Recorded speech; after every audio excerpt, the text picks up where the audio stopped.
Welcome to my channel. Subscribe to my channel. ಎಲ್ಲರಿಗೂ ನಮಸ್ಕಾರಗಳು. 7ನೇ ತರಗತಿಯ ಸಮಾಜ ವಿಜ್ಞಾನ ಪಠ್ಯಪುಸ್ತಕ ಭಾಗ 1 ಭೂಗೋಳ ವಿಜ್ಞಾನ ಅಧ್ಯಾಯ 12 ಭಾರತದ ಪ್ರಾಕೃತಿಕ ವಿಭಾಗಗಳು. ಅಭ್ಯಾಸಗಳು.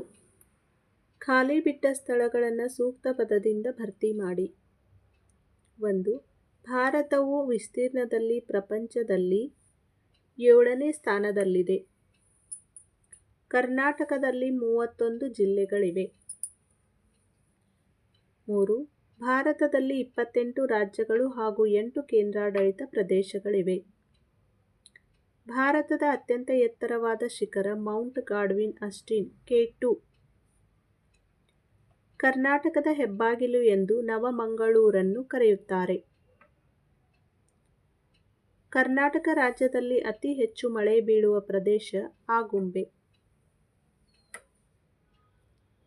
ಈ ಕೆಳಗಿನ ಪ್ರಶ್ನೆಗಳಿಗೆ ಉತ್ತರಿಸಿ.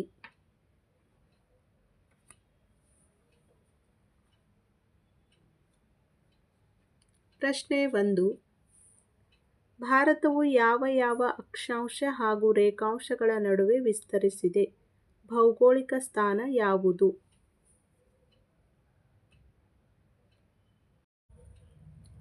ಉತ್ತರ.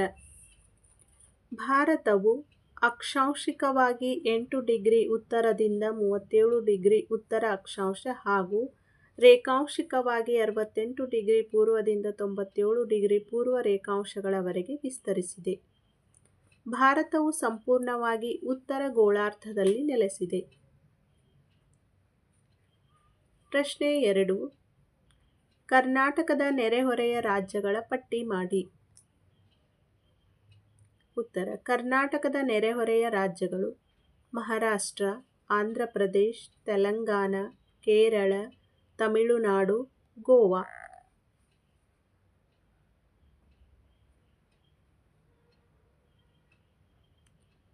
ಭಾರತದ ಪ್ರಾಕೃತಿಕ ವಿಭಾಗಗಳನ್ನು ಹೆಸರಿಸಿ. ಭಾರತದ ಪ್ರಾಕೃತಿಕ ವಿಭಾಗಗಳು: ಉತ್ತರದ ಪರ್ವತಗಳು, ಉತ್ತರದ ಮೈದಾನಗಳು, ಪರ್ಯಾಯ ಪ್ರಸ್ಥಭೂಮಿ, ಕರಾವಳಿ ಮೈದಾನಗಳು.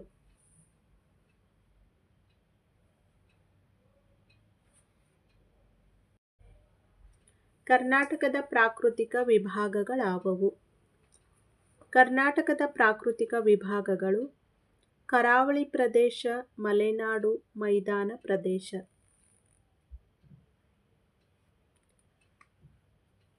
5ನೇ ಪ್ರಶ್ನೆ. ಕರಾವಳಿಯನ್ನು ಹೊಂದಿರುವ ಕರ್ನಾಟಕದ ಜಿಲ್ಲೆಗಳನ್ನು ತಿಳಿಸಿ.